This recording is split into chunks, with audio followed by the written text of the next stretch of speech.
अवनी शर्मा परिवार की लाडली बेटी है। उसके जन्म के 3 साल बाद उसका भाई विनोद हुआ। परिवार में बड़ी होने के कारण बचपन से खुद के भाई के सभी निर्णय अवनी ही लेती आ रही है।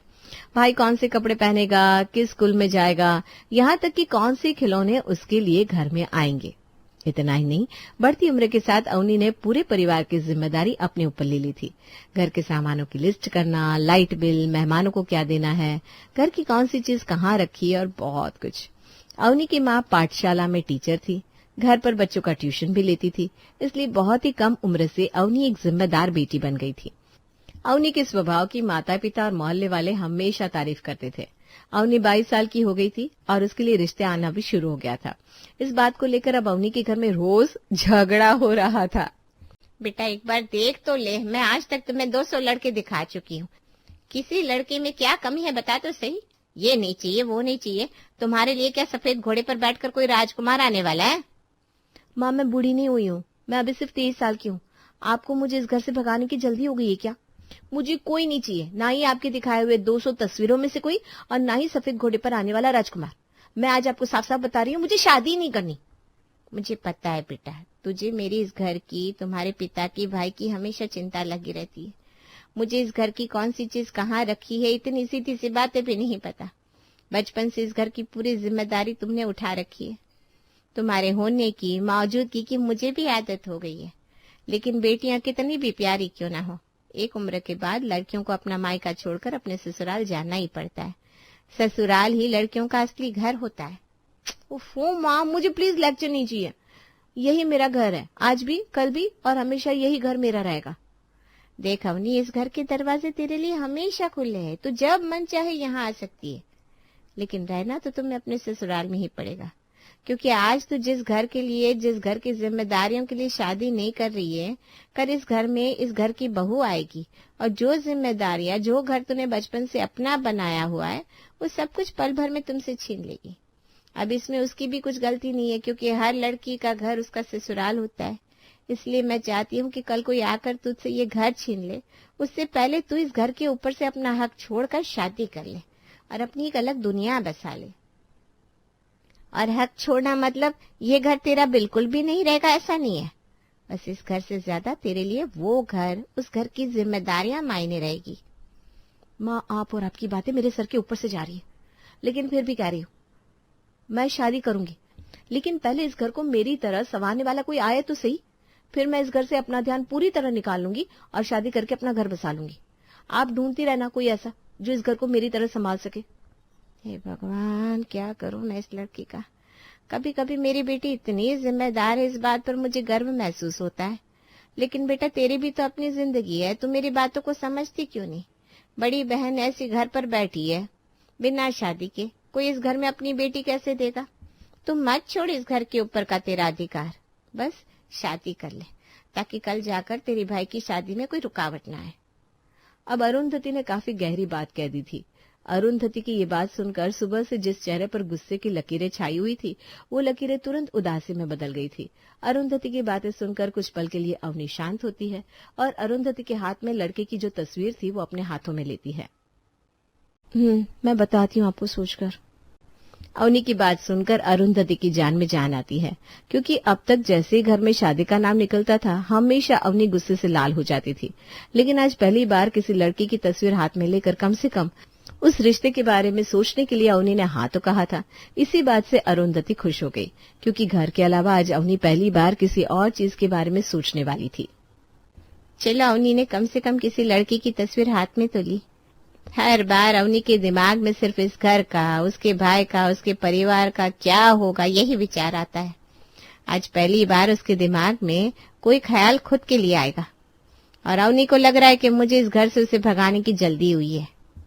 नहीं, मैं तो बस ये चाहती हूँ कि इस घर को अपनी पूरी दुनिया मानने वाली मेरी अवनी जल्दी से जल्दी अपनी खुद की दुनिया बसा ले। क्योंकि जिस घर को अवनी अपनी दुनिया समझ रही है, असल में ये घर इस घर की लक्ष्मी की दुनिया है। और इस घर की लक्ष्मी के आने के बाद मैं मेरी बेटी को तकलीफ में नहीं देखना चाहती। इसलिए जल्दी से जल्दी मैं अवनी को इस घर से विदा करना चाहती हूँ। प्लीज बेटा, मुझे गलत मत समझना। अगले कुछ दिन घर में बिल्कुल शांति थी। कुछ महीनों तक सोचने के बाद एक दिन अवनी अरुंधति से कहती है, माँ, मैंने हेतल आंटी को 2-3 बार हमारे घर पर आते हुए देखा। क्यों आई थी वो? कुछ काम था क्या? यहाँ तू शादी के लिए तैयार नहीं हो रही और तेरे लिए रिश्ते पर रिश्ते आ रहे हैं। बेटी की शादी कब करोगी? हमारा भी लड़का शादी का है, लोग कह कर जा रहे हैं। मुझे तो समझ में नहीं आता किस किस को क्या क्या जवाब दूं। माँ, मेरे सवाल का ये जवाब नहीं है। मैंने पूछा हेतल आंटी यहाँ क्यों आई थी। यही जवाब है तेरे सवाल का। हेतल आंटी यहाँ तेरे लिए रिश्ता लेकर आई थी, उनके बेटे के लिए तेरा हाथ मांगने आई थी।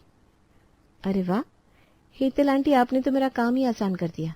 अब शादी भी होगी और इस घर से दूर जाना भी नहीं पड़ेगा। पास में ही ससुराल, पास में ही मायका। माँ, आप हेतल आंटी को हाँ कह दीजिए, मैं शादी के लिए तैयार हूँ। अरे नहीं बेटा, हेतल आंटी हमारे यहाँ पास में ही रहती है, बस 2 गली दूर। मैं चाहती हूँ तो किसी अलग शहर में जाए और मजे से रहे। माँ, आप चाहती है ना मैं शादी करूँ, तो बस हेतल आंटी को हाँ कर दीजिए। एक ही शहर में ससुराल और मायका दोनों रहेगा तो शादी के बाद भी मैं अपने मायके का अच्छे से ख्याल रखूंगी, अपने मायके की तरफ ध्यान दे सकूंगी। सिर्फ यही बात सोचकर अवनी ने हेतल का बेटा अर्णव उसके लिए शादी के लिए हाँ कर दी। अरुंधति एक ही शहर में बेटे की शादी करने के लिए तैयार नहीं थी, क्योंकि उसे पता था कि अगर एक ही शहर में रहेगी तो अवनी अपने ससुराल में ठीक से ध्यान नहीं दे पाएगी। लेकिन अवनी जैसे तैसे अरुंधति को मना लेती है और अगले कुछ ही महीनों में अवनी शादी करके अपने ससुराल चली जाती है। शादी के कुछ दिन बाद, अवनी, अब हमारी शादी को महीना हो गया है। मैंने सोचा शुरुआती दिनों में तुम कंफर्टेबल नहीं होगी, इसलिए मैंने तुमसे कुछ कहा नहीं, लेकिन देखो अब वर्क प्रेशर कम है, मुझे छुट्टियां भी मिल सकती है, तो मैं सोच रहा हूँ क्यों ना हम कहीं बाहर घूम कर आए। अरे ऐसे कैसे घूमने जा सकते हैं? विनोद की 15 दिन बाद एग्जाम है। पहले ही शादी की वजह से उसकी पढ़ाई का काफी नुकसान हो गया है। अब मैं घूमने चली जाऊंगी तो वो अपनी पढ़ाई की तरफ बिल्कुल ध्यान नहीं देगा। उसका लास्ट ईयर चल रहा है ना, एग्जाम थोड़ी ना बार बार आते हैं। हम फिर कभी घूमने चले जाएंगे। अरे वो बच्चा थोड़ी ना है कि जो उसे सामने बिठा कर पढ़ाना होगा। समझदार है, होशियार है, अपने आप पढ़ लेगा। मुझे अभी घूमने नहीं जाना। बचपन से ही मैं विनोद से एग्जाम की तैयारी करवाती आई हूँ और उसके कॉलेज के लास्ट ईयर के एग्जाम की तैयारी भी मैं ही उससे करवाऊंगी। शादी होकर 1.5 महीना बीत गया था, लेकिन अवनी के पैर ससुराल में टिक ही नहीं रहे थे। जब देखो तब वो अपने मायके में पड़ी रहती थी। जब से शादी हुई थी तब से अर्णव अवनी से कुछ भी कहता था तो अवनी उसके मुंह पर सीधा मना कर देती थी। यहाँ तक कि अवनी ने अर्णव को घूमने जाने के लिए भी मना कर दिया था। कुछ दिनों बाद, अवनी, अवनी, मेरी शर्ट नहीं मिल रही है, कहाँ रखी है तुमने? तुम्हारी शर्ट ढूंढ कर देने के लिए तुम्हारी अवनी घर में तो होनी चाहिए, और वैसे भी तुम्हारी शर्ट ठीक से रखे इतनी फुर्सत कहाँ है तुम्हारी अवनी के पास? माँ, अब चाय नाश्ता क्यों बना रही हो? अवनी कहाँ है? अवनी गई है अपने मायके। शायद तुम्हें पता नहीं है, हमारे घर का रोज का चाय नाश्ता मैं ही बनाती हूँ। दिन भर अवनी अपने मायके में पड़ी रहती है, बस रात को यहाँ आती है और जैसे ही सुबह होती है फिर से गायब। पहले सोचा था कि उसे अपने मायके से कुछ ज्यादा ही अटैचमेंट है, कुछ दिनों में ठीक हो जाएगा, वो अपने घर में घुल मिल जाएगी, लेकिन वो अपने घर की तरफ थोड़ा भी ध्यान नहीं देती। शादी को 1.5 महीने से ज्यादा हो गया, लेकिन हमारे घर में शक्कर का डब्बा कहाँ रखा है इतनी बात तक उसे पता नहीं। न जाने कैसे होगा। जाने दो माँ, शादी को 1.5 महीना हो जाने के बावजूद मेरे पसंद की एक चीज पता नहीं आपकी बहू को। 1.5 महीने में आपकी बहू ने मेरे पास बैठकर 2 घंटे भी ठीक से बात नहीं किया। वो मुझे वक्त ही नहीं देती, तो इस घर को क्या खाक वक्त देगी? फिर भी चलो, अभी हमारी नई नई शादी है, शायद कुछ दिनों बाद अवनी के बर्ताव में बदलाव आ जाएगा। एक के बाद एक दिन बीत रहे थे। अर्णव और हेतल को लगता था कि आज नहीं तो कल अवनी अपने ससुराल को अपना लेगी। जैसे वो अपने मायके की छोटी छोटी चीज याद रखती है, उनमें इन्वॉल्व होती है, इस तरह ससुराल की बातों की चीजों में भी इन्वॉल्व होगी। लेकिन शरीर से थोड़ा बहुत मायके से दूर हो जाने के बावजूद भी अवनी मन से मायके से दूर नहीं हो पा रही थी। बहू, सुबह सुबह इतना तैयार होकर कहाँ जा रही हो? माँ जी, वो मैं आपको बताना भूल गई। गांव से मेरे मामा जी आ रहे हैं, उन्हें मेरे हाथ की खीर बहुत पसंद है। आज मैं खास उनके लिए सब कुछ उनकी पसंद का बनाने वाली हूँ। अच्छा, लेकिन सुनो, आज हमारे घर पर भी मेरी कुछ सहेलियां आने वाली है। मैं सोच रही थी रोज तो तुम अपने मायके जाती हो, बस आज के दिन मेरा हाथ बटा दो। तुम्हारे मायके में तुम्हारी माँ भी तो है ना, तो वो अकेले इंसान का खाना तो बना सकती है, लेकिन हमारे घर पर ज्यादा मेहमान आने वाले हैं। माँ जी, आप अपनी सहेलियों के लिए कुछ ऑर्डर कर लीजिए ना। आपको तो पता है मेरे मायके में मेरे बिना पत्ता भी नहीं हिलता। मेरी वहाँ बहुत जरूरत है, और वैसे भी मामा जी सिर्फ मेरे हाथ की खीर ही खाते हैं। हेतल को मदद करने के लिए मुंह पर मना करके अवनी अपने मायके में चली जाती है। तभी उसे देखकर उसकी माँ कहती है, अरे बेटा, तू यहाँ क्यों आई? कल हेतल बहन मुझे बता रही थी तुम्हारे घर पर उनकी सहेलियां आने वाली है। आज तुम्हारे घर पर बहुत काम है, रोज का ठीक है, लेकिन आज तुम अपने ससुराल जाओ। वो सभी तुमसे मिलने के लिए आ रही है, तुम्हारी वहां ज्यादा जरूरत है। मैं यहाँ का देख लूंगी, जाओ बेटा। माँ मैं चली जाऊंगी 10 मिनट माँ जी की सहेलियों से मिलने। और रही बात उनके लिए कुछ बनाने की, तो उन्हें क्या पसंद है क्या नहीं मुझे क्या पता। माँ जी खुद बना लेंगी या फिर ऑर्डर कर लेगी। और वैसे भी आज हमारे घर पर मामा जी खास मुझसे मिलने के लिए आ रहे हैं। और तुम्हें पता है ना, मामा जी सिर्फ मेरे हाथ की खीर खाते हैं। तुम्हें वैसी बनानी आती कहाँ है? अरे तो बनाने देती ही नहीं है, अगर बनाऊंगी तो मुझे भी आ जाएगी। अब तेरी शादी हो गई है बेटा, अपना घर देख। हर बार मायके में आने की, मायके की चीजों में दखल अंदाजी करने की कोई जरूरत नहीं है। मैंने तुझे प्यार से कितनी बार समझाया, तो समझती क्यों नहीं? घर पर मेहमान आ रहे हैं और घर की बहू यहाँ वहाँ घूम रही है, तो कैसा लगता है? ससुराल में जो आ रहे हैं वो मेहमान है, और मायके में जो आ रहे हैं उनका क्या? माँ मैं आपकी बेटी हूँ, लेकिन आप मुझसे ज्यादा मेरे ससुराल वालों की तरफदारी करती हो। मुझे आपका कुछ भी नहीं सुनना। आप आपका भाषण बंद कीजिए और मुझे अपना काम करने दीजिए। मायके से दूर रखने के लिए अरुंधति ने अवनी की शादी की जल्दी की थी, लेकिन शादी हो जाने के बावजूद भी अवनी के बर्ताव में जरा भी बदलाव नहीं आया था। अवनी न अपने पति की तरफ ध्यान दे रही थी और न ही अपने ससुराल की तरफ। अब तो मायके की बातें अरुंधति ने अवनी को बताना भी बंद कर दिया था। अरुंधति हमेशा इसी कोशिश में रहती कि अवनी को वो उसके मायके से दूर रखे, लेकिन अरुंधति की सभी कोशिश नाकाम हो जाती थी। हर बार अपने ससुराल की चीजों को, बातों को नजरअंदाज करके अवनी अपने मायके में घुसी जाती थी। एक दिन, कहाँ हो तुम? मार्केट आई हूँ गिफ्ट खरीदने। भैया वो वॉच और डायरी दिखाओ ना। यार मैं अवनी के बारे में हमेशा उल्टा पुल्टा सोचता रहता हूँ, लेकिन मेरे बिना कुछ कहे उसे पता चल गया और वो मेरे जीत को सेलिब्रेट करने की तैयारी में भी लग गई। शादी के बाद पहली बार अवनी मेरे बारे में सोच रही है। वाह। फोन पर बातें करते करते अर्णव ख्याली पुलाव पकाने लगता है। कहाँ खो गए आप? अरे कुछ नहीं, वो बस। तुम कब तक घर आ रही हो? फिर हम घर से ही ऑफिस जाएंगे। ऑफिस क्यों? मुझे तो विनोद की कॉलेज में जाना है। आज उसका रिजल्ट है और मुझे पता है हर बार की तरह कॉलेज में फर्स्ट ही आया होगा। बस उसे खुश करने के लिए मैं तोहफा लेकर उसके कॉलेज जा रही हूँ। अवनी मुझे लगा ये तोहफा तुम मेरे लिए खरीद रही हो। मेरा प्रमोशन हुआ है और मेरे ऑफिस में आज पार्टी है। मैं तुम्हें सरप्राइज देना चाहता था, इसलिए कुछ बताया नहीं। अरे आज तो पॉसिबल नहीं होगा। आज मेरे भाई के लिए बहुत बड़ा दिन है, मैं उसी के साथ रहना चाहती हूँ। अब मैं बाद में बात करती हूँ, अभी थोड़ी जल्दी में हूँ। अवनी मेरी बात तो सुन। अवनी अर्णव की बात आगे सुने बिना ही फोन कट कर देती है। अर्णव के लिए भी आज बहुत बड़ा दिन था। वो चाहता था कि उसकी पत्नी उसके साथ रहे, लेकिन अवनी ने गिफ्ट तो दूर अर्णव को कांग्रेचुलेशंस भी नहीं कहा। वैसे तो अवनी की छोटी छोटी हरकतों की वजह से अर्णव हर रोज हर्ट होता था, लेकिन आज अवनी ने अर्णव को बहुत ज्यादा हर्ट कर दिया। ऐसे ही कुछ दिन बीतते हैं। अब अर्णव भी अवनी को नजरअंदाज करने लगा था, खुद की बातों से, चीजों से अवनी को दूर रखने लगा था। एक दिन, माँ मैं तुम्हें क्या बताऊं, कुछ दिनों से हमारे घर में इतनी शांति है कि आप पूछो ही मत। पिछले 1 साल से मेरा पति और मेरी सास हर वक्त मेरे सर के ऊपर बैठे रहते थे। अवनी अवनी अवनी करके मेरा जीना हराम कर रखा था। अवनी, रिश्ते रेत की तरह होते हैं, उन्हें अपनी मुट्ठी में ठीक से पकड़ के रखो, नहीं तो एक दिन तुम्हारे हाथ से सब कुछ छूट जाएगा, ससुराल भी मायका भी। माँ आपको ना कुछ भी बताना बेकार है। मेरा मायका मेरा है, वो मुझसे कोई नहीं छीन सकता। जो चीज समझाने के लिए अरुंधति ने अवनी की शादी की थी, शादी के बाद भी अवनी वो बात समझ ही नहीं पाई थी। इस बात से अरुंधति काफी दुखी थी। ऐसे कुछ साल बीत जाते हैं। जब मन चाहे अपने ससुराल आ जाती, जब मन चाहे चली जाती। ना कोई उससे कुछ उम्मीद करता, ना ही उसे कोई चीज बताता। अब विनोद की भी शादी हो गई थी। अवनी के मायके में नई नवेली बहू आ गई थी। एक दिन, माँ जी अब मेरी शादी को 6 महीने हो गए, लेकिन मैंने दीदी को उनके ससुराल में कम और हमारे घर में ज्यादा देखा है। एक दिन हम उनके घर गए थे, दीदी को अपने ससुराल में शक्कर का डब्बा कहाँ है इतनी बात भी नहीं पता। सॉरी, लेकिन ये बात सुनकर ना मुझे बड़ी हंसी आई। अनघा घुमा फिरा कर क्या कहना चाहती है अरुंधति बराबर समझ जाती है। जैसा मैंने सोचा था वैसा ही हो रहा है। अभी तक तो सब कुछ ठीक था, लेकिन अवनी का ये ज्यादा आना जाना, अपने मायके में टांग अड़ाना, अब अनघा को भी पसंद नहीं आ रहा है।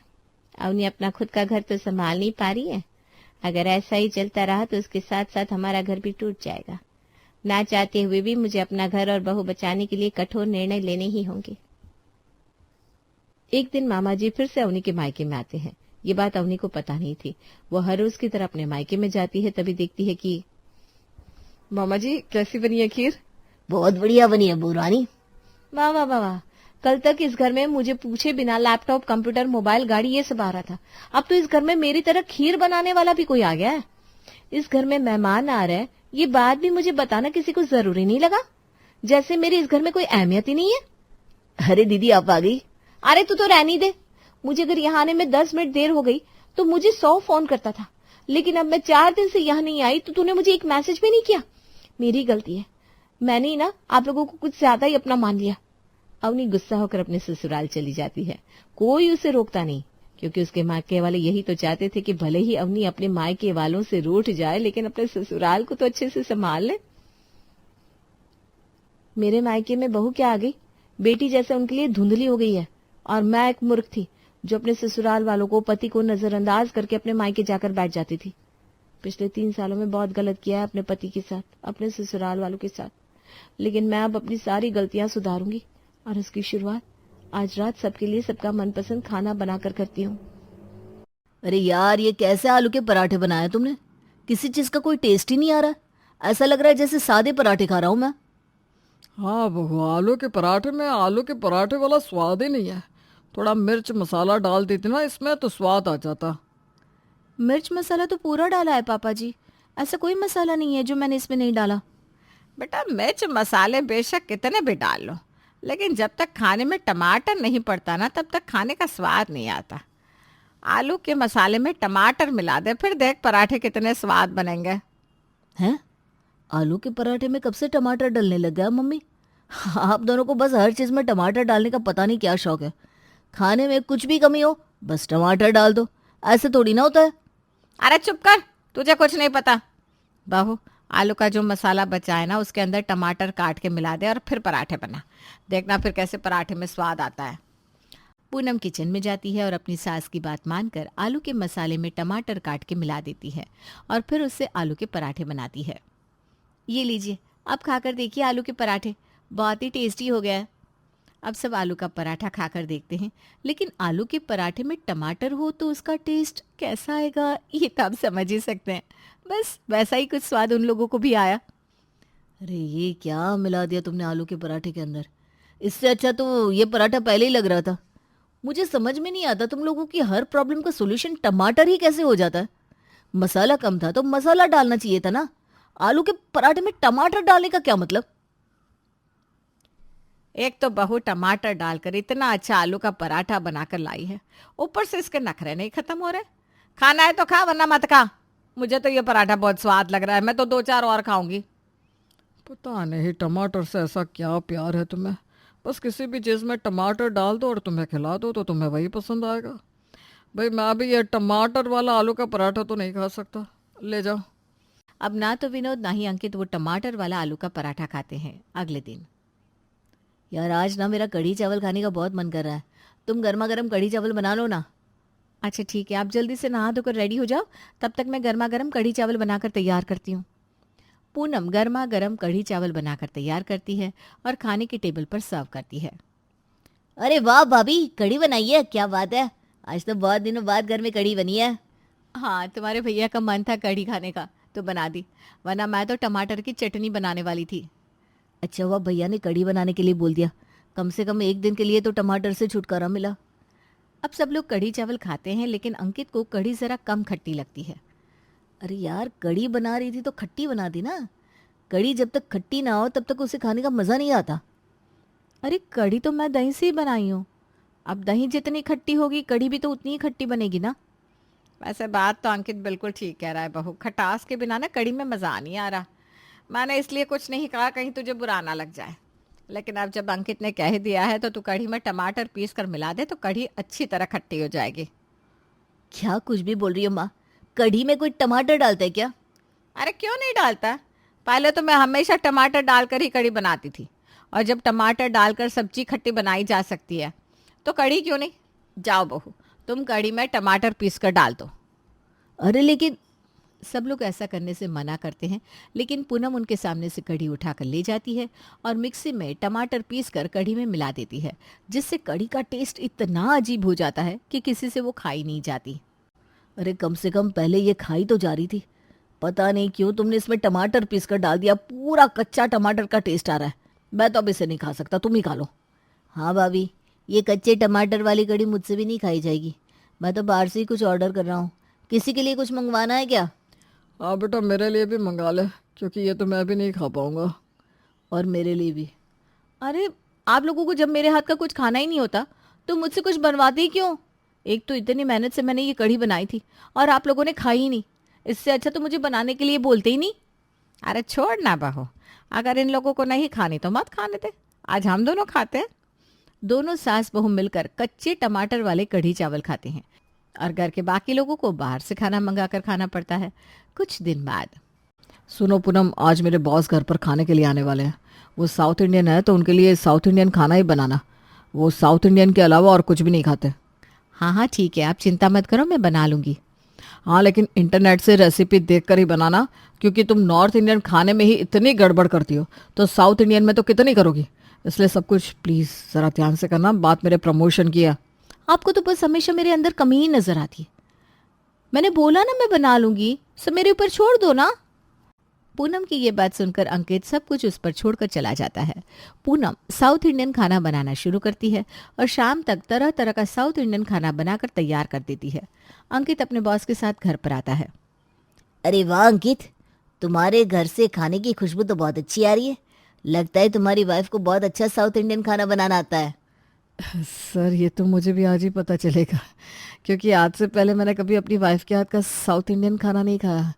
हाँ, लेकिन खुशबू से लग रहा है कि उसने अच्छा बनाया होगा। मैं अभी खाना लगवाता हूँ। अंकित पूनम को कहकर जल्दी से खाना लगवाता है। सब खाना शुरू करते हैं। पता नहीं, मुझे डोसे का स्वाद कुछ अलग सा लग रहा है। देखने में तो ये आलू का मसाला ही लग रहा है, लेकिन टेस्ट कुछ अलग आ रहा है। आपने इसमें कुछ अलग डाला है क्या? हाँ जी, वो जब पहले मैंने आलू का मसाला बनाया था, मम्मी जी को टेस्ट कराया था, तो मम्मी जी ने बोला कि इसमें टमाटर नहीं है तो स्वाद नहीं आ रहा। तो मैंने ना टमाटर पीस कर इसमें मिला दिया और टमाटर डालती ही इसका टेस्ट इतना बढ़ गया कि क्या बताऊँ। क्या मसाला डोसा में टमाटर? ये तो मैंने पहली बार सुना है। लगता है आपका खाना बनाने का तरीका थोड़ा अलग है। हाँ जी सर, यह तो है, क्योंकि जब तक किसी खाने में टमाटर नहीं होता तब तक खाने का मज़ा नहीं आता। टमाटर से ही तो खाने में असली स्वाद आता है।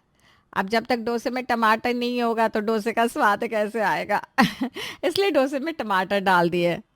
ओके ओके, हाँ। क्या हो गया सर, आप ठीक तो है ना? मैंने एक्सपेक्ट नहीं किया था नारियल की चटनी में इतनी मिर्ची होगी, इस वजह से खांसी आ गई। अरे मैंने तुझे कहा था ना बहू कि नारियल की चटनी में मिर्ची ज़्यादा हो गई है तो इसमें टमाटर मिला दे, लेकिन लगता है तू भूल गई। हाँ मम्मी जी, आपने ठीक कहा था, मैं तो नारियल की चटनी में टमाटर मिलाना ही भूल गई, लेकिन कोई बात नहीं, अभी मिला देती हूँ। क्या नारियल की चटनी में टमाटर? अरे नहीं नहीं नहीं, रहने दीजिए, मैं ऐसे ही खा लूंगा।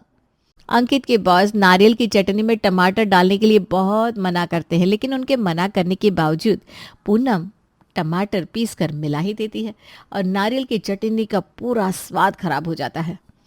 हे भगवान, ये क्या किया इसने? और मैं भी गधा था जो सब कुछ जानते हुए भी बॉस को घर पर खाने के लिए लेकर आया। नारियल की चटनी में तो टमाटर मिला दिया, लेकिन टमाटर तो अभी भी बचा हुआ है मम्मी जी, इस पीसे हुए टमाटर का क्या करूं? अरे बेटा, अब टमाटर बच गया है तो उसे वेस्ट थोड़ी ना करेंगे। एक काम कर, पीसे हुए टमाटर को सांभर में डाल दे, सांभर और अच्छा खट्टा हो जाएगा। अरे नहीं नहीं नहीं, प्लीज रहने दीजिए, एक सांभर ही तो है खाने लायक, उसमें प्लीज मत मिलाइए इसे। क्या सर, आप भी मजाक कर रहे हैं? लाइए, मैं अभी आपके सांभर में टमाटर मिला देती हूँ। पूनम ज़बरदस्ती अब सबके सांभर में टमाटर मिला देती है और हर खाने के अंदर सिर्फ और सिर्फ कच्चे टमाटर का ही टेस्ट आता है, जिससे अंकित के बॉस का मूड पूरा खराब हो जाता है।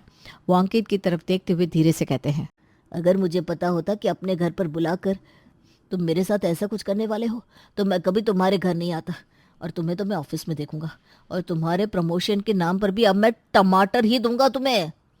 अंकित के बॉस गुस्सा होकर वहां से चले जाते हैं, जिससे अंकित का दिमाग खराब हो जाता है।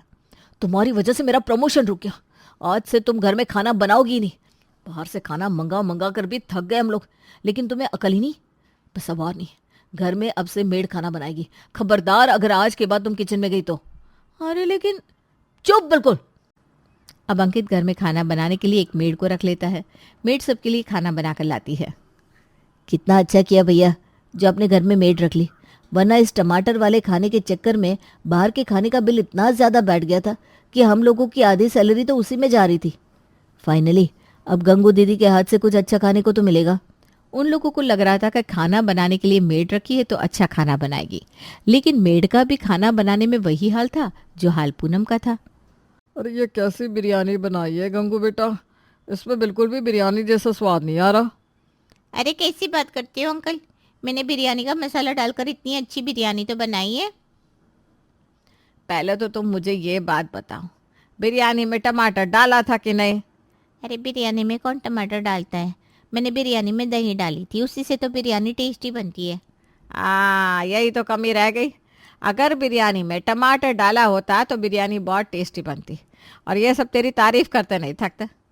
लेकिन कोई बात नहीं, बिरयानी में टमाटर पीस कर डाल दे और 5 मिनट दम दे दे, फिर यह बिरयानी स्वाद हो जाएगी। अरे मम्मी कम से कम गंगू दीदी पर तो रहम कर दो।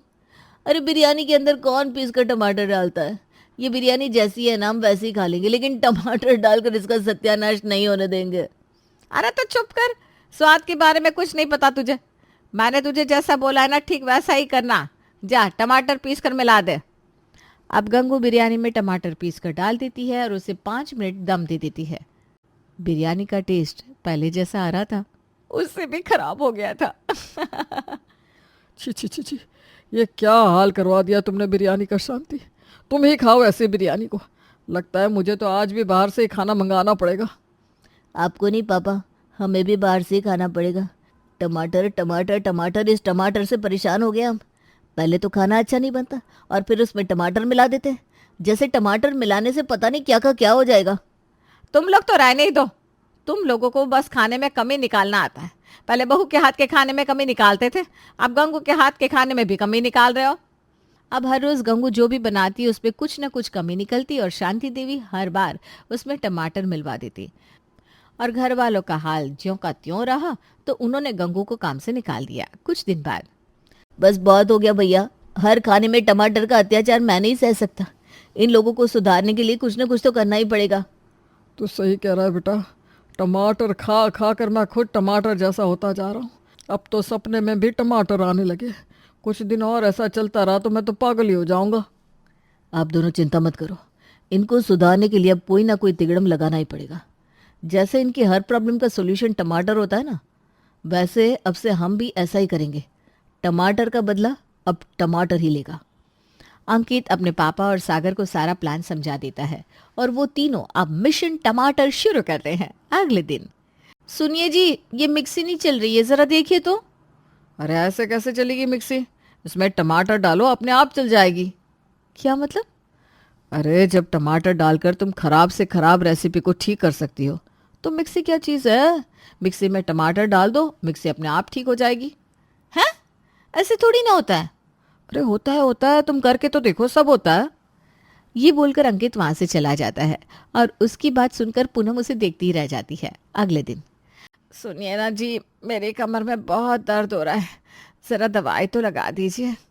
अरे कमर में दर्द हो रहा है तो दवाई लगाने की क्या ज़रूरत है।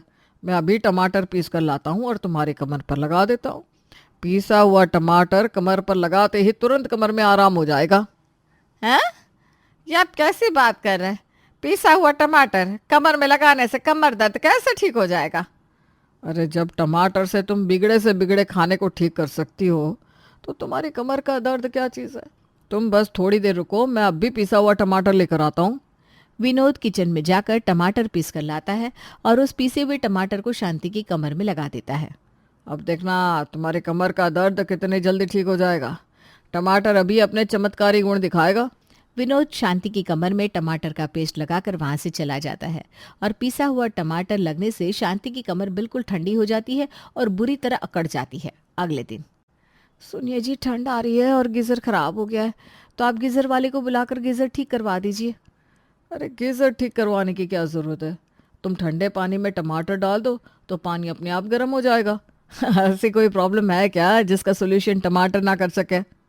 अरे अब बस भी कीजिए ना आप। अच्छी तरह समझ गई हूँ आप ऐसा क्यों कर रहे हो। ठीक है, आज के बाद किसी खाने में ज़बरदस्ती टमाटर नहीं डालूंगी बस, लेकिन प्लीज़ गीज़र ठीक करवा दीजिए। अंकित पूनम की बात सुनकर सोचता है कि वो सुधर गई और वो गीजर ठीक करवा देता है। अगले कुछ दिन घर में बहुत टेस्टी खाना बनता है। अरे वाह भाभी, अब आया ना खाने में स्वाद। पहले वो टमाटर डाल देती थी, उससे पूरा खाना कच्चा कच्चा हो जाता था, लेकिन अब देखो खाना कितना टेस्टी बनता है। कल जब मुझे लड़की वाले देखने आएंगे ना, तो आप ऐसा ही खाना बनाना। सागर की गर्लफ्रेंड के घर वाले उसे देखने आने वाले थे। अगले दिन वो घर आए और पूनम ने उसके लिए खाना बनाया। खाना तो अच्छा बना है, लेकिन नमक थोड़ा कम लग रहा है। थोड़ा नमक मिलेगा क्या? दरअसल इसमें नमक कम नहीं है, बल्कि टमाटर कम है, इसीलिए आपको नमक का स्वाद ठीक से नहीं आ रहा। पूनम बहू, जरा इसमें टमाटर तो डाल देना। क्या? ये अब क्या बोल रही हो मम्मी? टमाटर वाला किस्सा तो खत्म हो गया था ना।